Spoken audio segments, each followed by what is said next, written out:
Now we are going to start up with another cell, that is the fuel cell. So the fuel cell is again a typical of a same type, that it is a voltaic cell, but the difference here that here we are going to take gases and there will be continuous supply of gases. So that means the reactants are not going to exhaust here. So what kind of like structure we have? We have a compartment in which we have, we have a, you can say container in which we have got a compartments. Compartments are made up of graphite and they are porous and they are going to act as electrode. This one is in an anode and next to it is cathode. Likewise, we have many electrodes. Between this electrode, the space is filled with an electrolyte, that is aqueous KOH.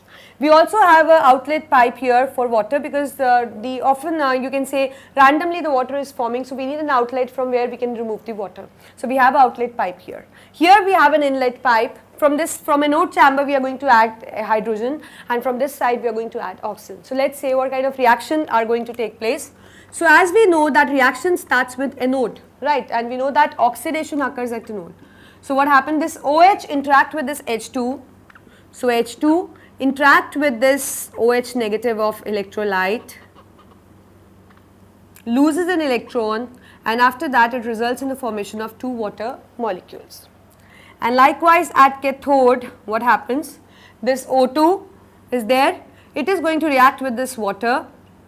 They will gain electrons because there are 4H, so that means they are going to gain 4 electrons. We will balance afterwards and we are going to get 4 OH negative. So as a result, let's see an overall reaction. So let's add these two reactions.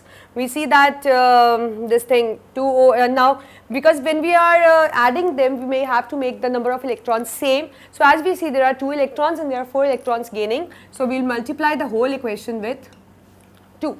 So when we multiply the whole equation with 2, so that means it becomes 2H2, it becomes 4OH negative, this becomes 4 electron and this becomes 4H2.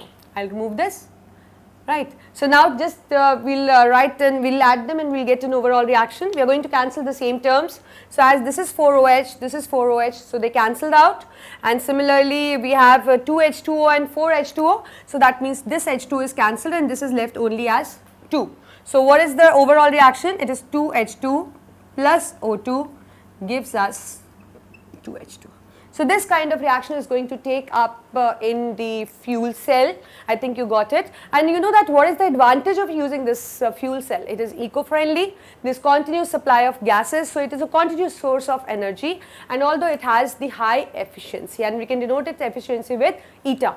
We denote this efficiency with, this is called as eta, which is given by G over delta H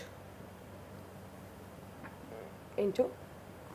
So this is how you are going to explain the fuel cell.